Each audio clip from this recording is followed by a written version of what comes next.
दोस्तों, आज जो मैं आपको कहानी सुनाने जा रहा हूँ वो ऐसे कमरे की है जिसे भूतिया कमरा भी कहा जाता है। तो चलिए शुरू करते हैं हमारे आज की कहानी।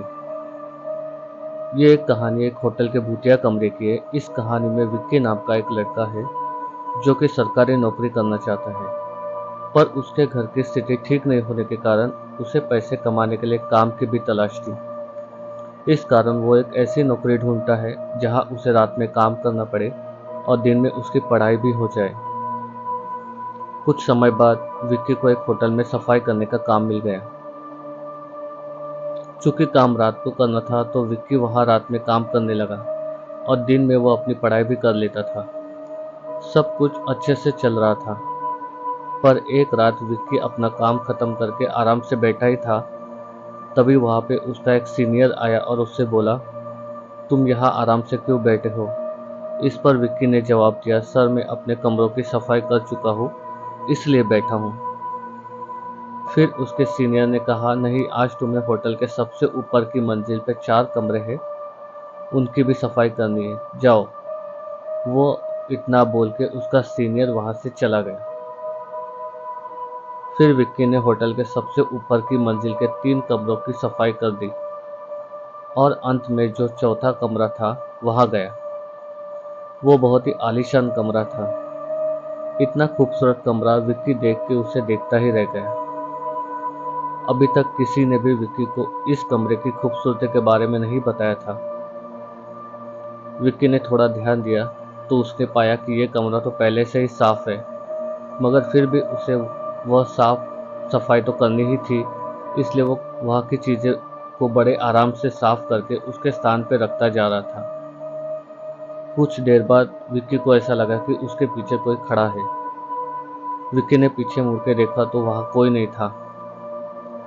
विक्की ने सोचा ऐसा वो कई रातों से काम कर रहा है और दिन में नहीं सो पाता इसलिए हो रहा है, और वो वापस अपने काम में लग गया। तभी अचानक उसे ऐसा लगा कि कोई उसके सामने से दौड़ के भागा है। विक्की को अब डर लगने लगा और वो थोड़ी देर के लिए सहम सा गया, और कुछ देर इधर उधर देखने के बाद उसने फिर से अपना काम चालू किया ताकि वो जल्दी से अपना काम खत्म करके वहां से चल निकल जाए। और जब वो वापस काम करने लगा तभी मानो जैसे उसके कंधे पे किसी ने हाथ रख दिया हो। विक्की अब घबरा के चिल्लाते हुए उस कमरे से भागने लगा। तभी विक्की का गला किसी ने जोर से पकड़ लिया और वो भाग नहीं पा रहा था। इतने ही देर में विक्की के सीनियर विक्की की आवाज़ सुन के वहां पहुंच गए। उन्होंने विक्की से पूछा, क्यों चिल्ला रहे थे? विक्की गले में दबा होने के कारण कुछ नहीं बोल पा रहा था। उसके सीनियर ने उसे कमरे से बाहर ले आए और उसे पानी पीने को दिया। तब विक्की ने बताया, उस कमरे में कुछ अजीब सा महसूस हुआ, ऐसा कि जैसे कोई उसका गला दबा रहा हो। इतना सुनते उसका एक सीनियर उस पर चिल्लाया और बोला, तुम्हें रात में इस कमरे की सफाई करने को किसने बोला था? इस कमरे में कोई भी अकेले सफाई नहीं करता, और इस कमरे की सफाई भी दिन के समय की जाती है।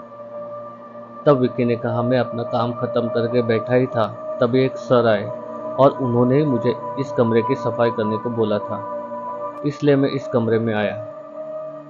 इतना सुनते ही जितने भी लोग उस होटल में काम करते थे सभी को विक्की के सामने लाया गया ताकि विक्की उसे पहचान सके कि किसने उसे ऊपर वाले कमरे में भेजा था।